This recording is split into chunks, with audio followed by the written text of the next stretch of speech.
CIST, une soirée d'exception qui a été concoctée par France 2 pour ses téléspectateurs, le 8 octobre prochain. En plus des comiques préférés des Français, la chaîne a une fois de plus misé sur l'humour avec une création originale baptisée Sketch Story. Et une fois de plus, CIST Laurence Boccolini, arrivé en 2020 après son départ de TF1, qui sera aux commandes de ce programme qui a réuni de nombreuses personnalités emblématiques. Nombreuses sont en effet les personnalités à avoir répondu positivement à l'appel de la production, Carson Pro de Franck Sora, pour participer.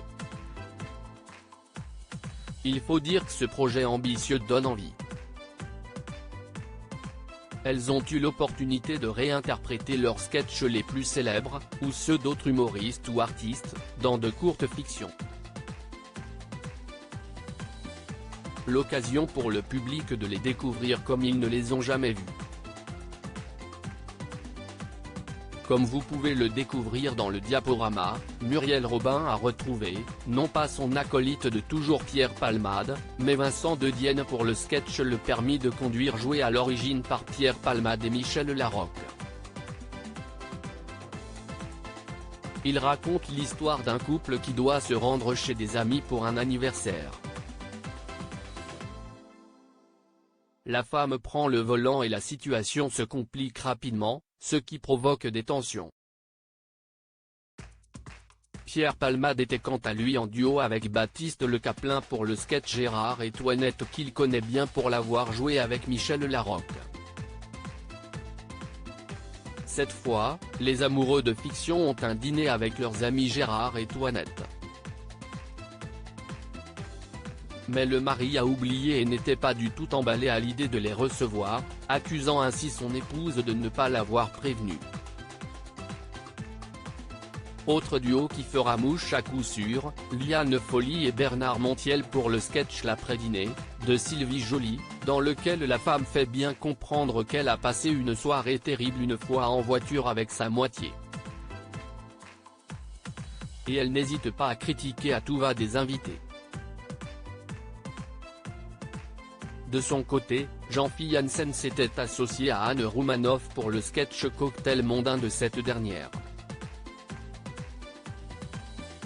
Elle présente à la personne qui l'accompagne de nombreuses personnalités sans manquer de balancer des tacles à leur sujet au passage.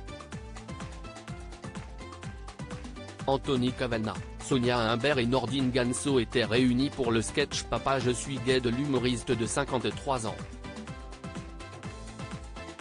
Ce dernier imagine ce qu'il se serait passé s'il avait annoncé à son père qu'il était homosexuel.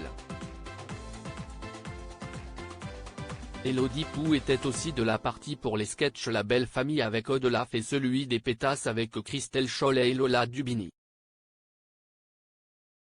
Et Roland Magdan a retrouvé Thaïs Vauquier pour son sketch Lettre à maman la dactylo.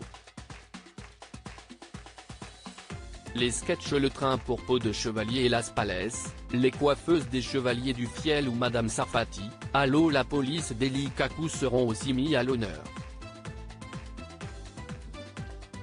En plus des fictions, des personnalités sont montées sur la scène du Dôme de Paris pour présenter sur scène leurs sketchs les plus drôles.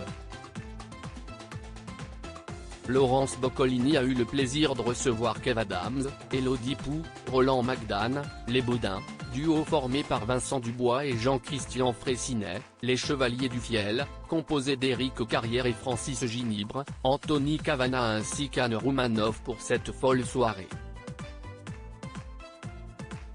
Rendez-vous le 8 octobre pour découvrir Sketch Story, la nouvelle émission de France 2, à partir de 21h10.